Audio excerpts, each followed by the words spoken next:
프리미엄 스마트 러닝 윌라.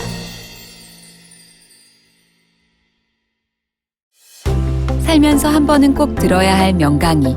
대한민국 명강을 만나다. 본 클립은 강연의 하이라이트입니다. 전체 내용이 궁금하시면 윌라를 검색하세요.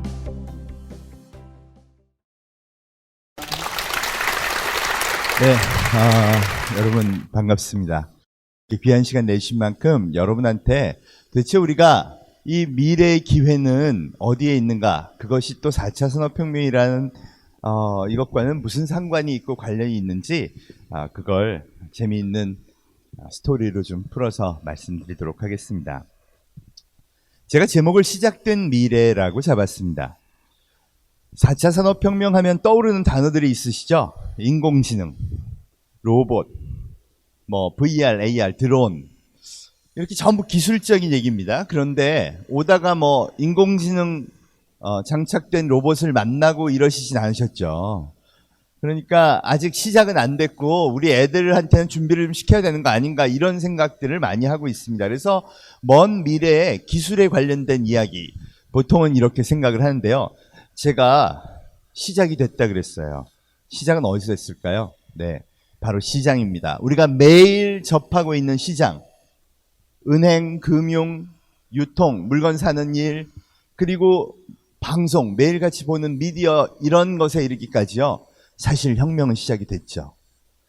오늘 제가 준비한 이야기의 출발입니다. 시장엔 혁명이 시작되었는데 그 원인은 무엇일까? 여러분, 답은 사실 아주 명확합니다. 바로 사람이 변했기 때문입니다. 그것도 바로 이 스마트폰의 등장 때문이죠. 스마트폰이 등장하고요, 은행에 안 가도 은행 업무를 볼 수 있어요. 그러니 50% 은행 지점이 폐쇄돼도 괜찮네, 이렇게 할 수 있죠. 물건의 30%를 이미 온라인으로 사고 있어요, 사람들이. 그러니까 백화점 30% 문 닫아도 되는 거죠. 방송은요, 맞아요. 꼭 TV를 틀어야 뭘 보는 게 아니라 이걸로 더 많은 영상과 미디어를 하루 종일 보고 있어요. 그러니 결국 이게 등장해서 인류의 소비 행동이 바뀌어서 직접적으로는 바로 이 혁명이 현실이 된 것이죠. 여러분, 인류는 지금 스마트폰 쓴 지 딱 10년 만에 어마어마한 속도로 변화를 만들어 가고 있습니다. 엄청난 속도의 진화가 일어나고 있는 거예요. 전 세계 30억의 인구, 스마트폰 쓰는 인구가 30억입니다. 전 세계 소비자의 40%가 행동이 바뀌었다는 건 우리가 일상적으로 보던 정보가 스마트폰 등장 이후 급격히 바뀌었다는 거예요. 어떻게 정보가 바뀌었을까? 제가 2007년 대한민국 통계청 결과를 하나 봤습니다. 그때가 스마트폰 우리나라에 오기 전이에요. 봤더니요, 종이신문 구독률이 73%더라고요. 지금 어떤가요? 여러분, 종이신문 구독률 33%까지 떨어졌어요. 거의 신문들 많이 안 봅니다. 종이신문 집에서 구독하시는 분, 보세요. 여러분, 이렇게까지 줄었어요. 젊은 사람들은 더더욱 안 보죠. 이제 정보를 보는 방법이 달라지면서 사람들이 진화를 하기 시작합니다. 여러분, 생각해 보세요. 하루 종일 스마트폰을 통해서 정보를 보는 사람들은요, 자기가 좋아하는 것만 봅니다. 뇌가 그렇게 작동하게 만들어요. 그래서 내가 재밌는 거, 내가 관심 있는 거, 좋아하는 것만 계속 골라서 보고요, 친구들하고 그런 정보 네트워킹을 하면서도 계속 그걸 통해서 새로운 정보들을 봅니다. 정보를 보는 양은 10년 전에 비해서 무려 100배가 늘었대요. 그럴만도 합니다. 종이를 끼고 사니까요.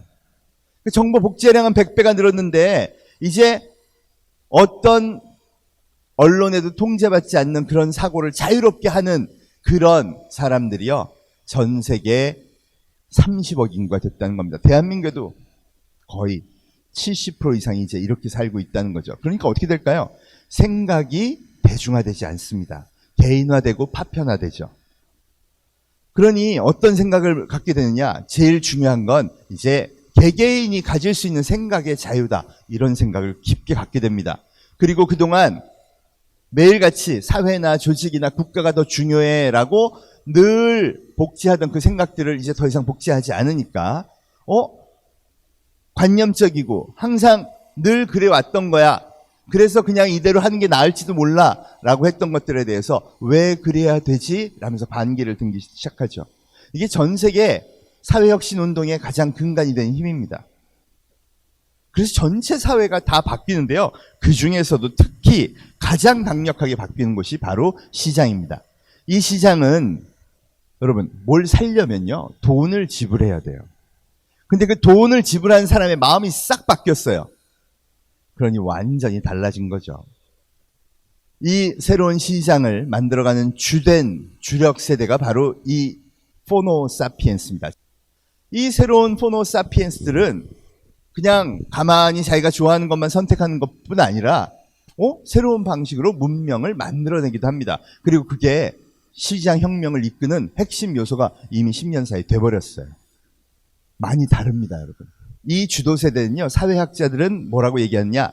밀레니얼 세대가 거의 여기에 해당된다고 해요. 1980년 이후생이고요. 어렸을 때 특별한 경험을 합니다. 그게 뭐냐? 인터넷 기반의 가상현실 기반의 게임을 많이 해본 사람들입니다. 자, 1980년 이후 태어났고요. 나 어렸을 때 PC방, 인터넷 게임 좀 해봤다 하시는 분들 손 들어보세요. 네. 여러분, 오늘 이분들에 관한 이야기입니다. 새로운 미래의 세대, 그리고 이제는 아주 당당한 소비의 주력 세대들입니다. 여러분, 이 사람들은요, 뇌구조가 다릅니다. 네, 확실히 그렇게 말씀드릴 수 있어요. 이유가 뭐냐고요? 어려서 가상현실 기반의 게임을 많이 체험했기 때문이에요. 가상현실 기반이라는 게 이런 겁니다. 들어가서 전쟁 게임을 합니다. 막 전쟁이 터지고요. 막 쏘고요. 막 자기 종족들을 데리고 온갖 경험을 다 하면서 실전 경험과 같은 걸 하면서 전쟁도 치르고 도시도 건설하고요. 농장도 막 만들어 보고요. 자동차 경주도 하고요.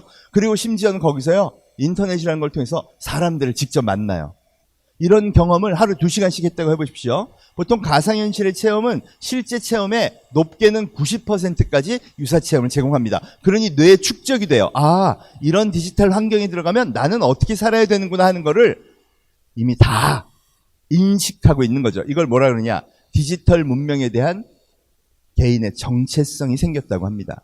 그래서 그런 환경이 제공되면 아, 이건 이렇게 사는 거야. 거기선 사람이 이렇게 만나서 행동해. 이게 다 명확해진 거죠. 이 젊은 세대들이요.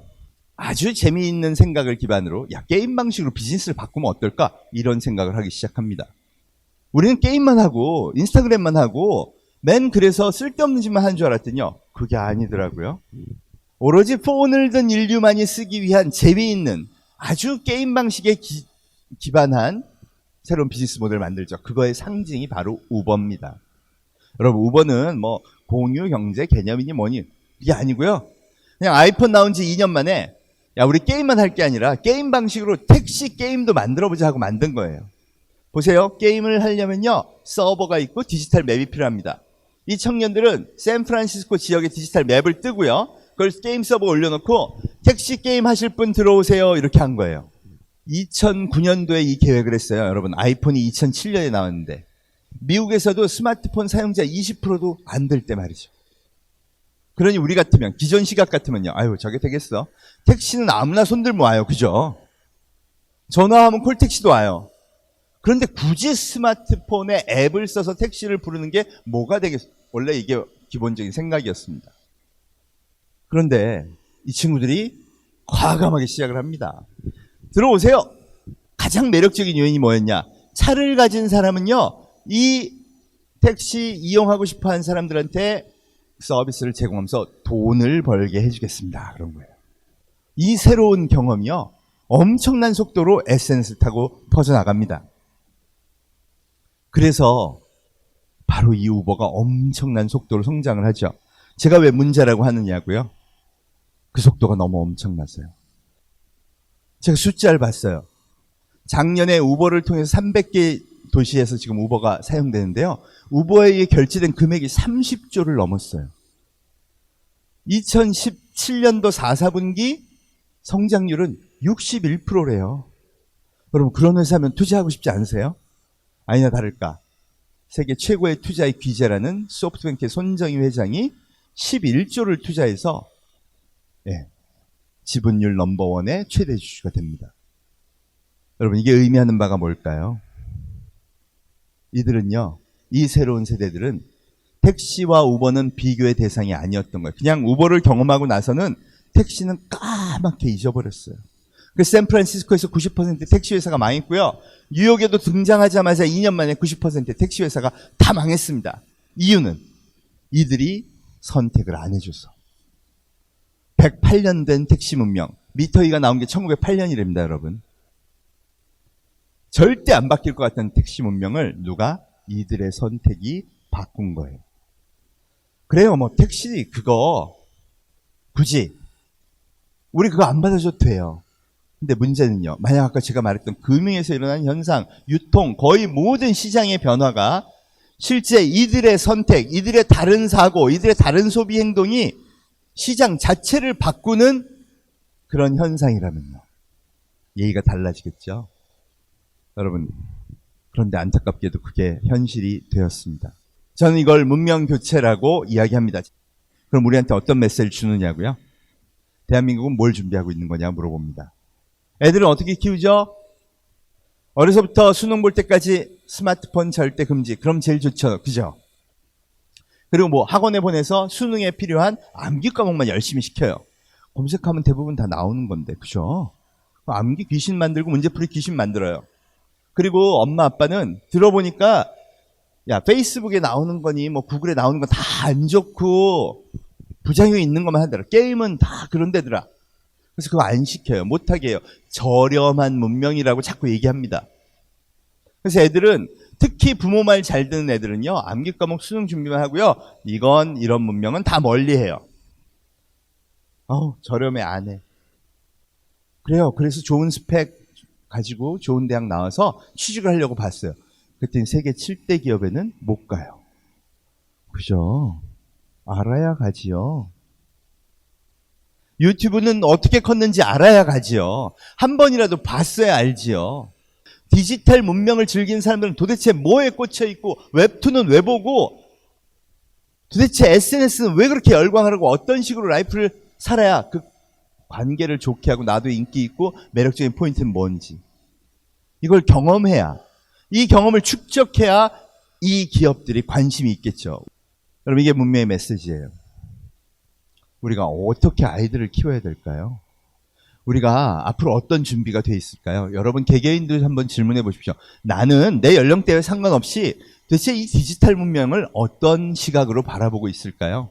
앞으로 10년 후면 더더욱 강력하게 이게 더 바람이 불 텐데, 그런 미래에 대해서 어떤 준비를 하고 있을까요? 일단 인류를 다른 시각으로 봐야 됩니다. 이 시대에는요, 특징이 이겁니다. 인류의 변화예요. 그 변화하는 인류는요, 스스로 왕이 됐고 그들이 좋아하면요, 뭐든지 유행시킬 수 있어요. 그럼 뭐를 찾으면 되냐? 그 인류가 좋아하는 걸 찾기 시작하면 거기 답이 있다는 겁니다. 우리가 상식에서 벗어나 데이터를 보면서 그걸 확인해야 된다는 거죠. 혁명의 본질은 이겁니다, 여러분. 달라진 인류. 그리고 그들은 이미 다른 소비 행동을 시작했고, 그게 우버가 택시를 갈아치우듯 거의 모든 전 분야에서 이미 혁명이 현실화됐다는 겁니다. 그리고 미국과 중국이 이 디지털 문명을 선도하기로 작정을 했어요. 거기에 5,600조의 자본이 엔진으로 더해졌죠. 독일과 일본은 인더스트리 4.0을 2016년에야 제시합니다. 기술도 제조도 글로 가겠다고요. 맞습니다. 맞는 방향이죠. 여러분, 이게 우리가 준비해야 되는 미래입니다. 방어하려고 하면요, 전부 위기지만 만들려고 하면 전부 기회인 시대이기도 합니다. 그 방향들을 여러분이 잘 찾으셨으면 합니다. 그럼 강의는 여기서 마치도록 하겠습니다. 감사합니다.